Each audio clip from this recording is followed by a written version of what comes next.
In this presentation, I'm going to be discussing how to use the nearest neighbor algorithm to find a Hamilton circuit. The nearest neighbor algorithm, what we're going to do is we're going to start at whatever vertex we're told to, and from that vertex we're going to choose the smallest edge each time. I'm going to make sure not to go back to a vertex I've already been to until I've gotten to all of them and I'm ready to finish.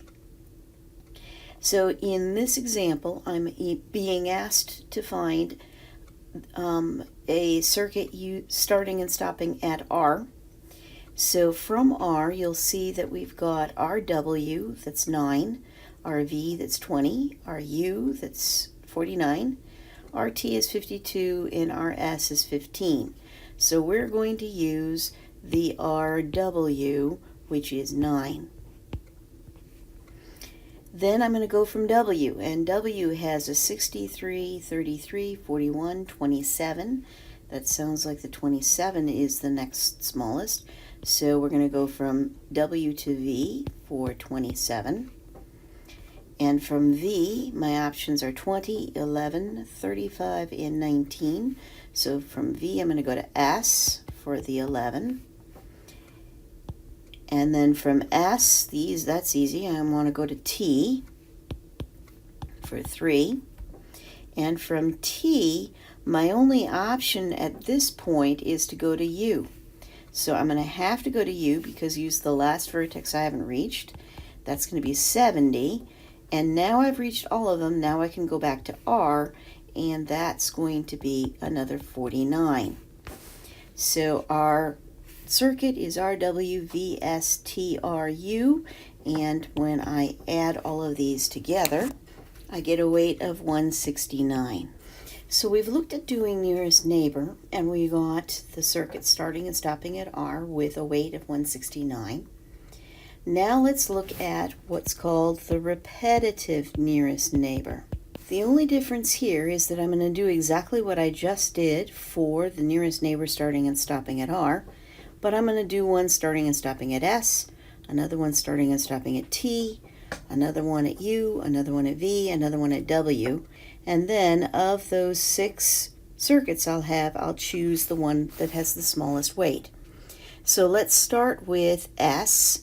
ST is going to be 3, and then T will go to W for 33.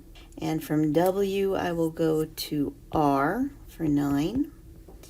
For R, we'll end up going to V with 20.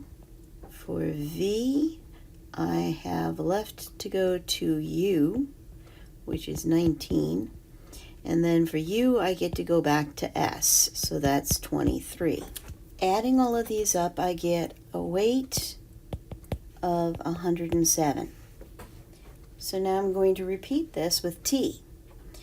T would go to S, and S would go to V. So T to S was 3, S to V is 11. From V, I will end up going to U, and that's 19. From U, I need to go to either W or R. So that looks like I'm going to do W because it's 41 as opposed to 49. W will go to R, that's 9. And R will go over to T, which is 52. So this weight gives me 135. Next we'll do it with U. From U, I will go to V for 19.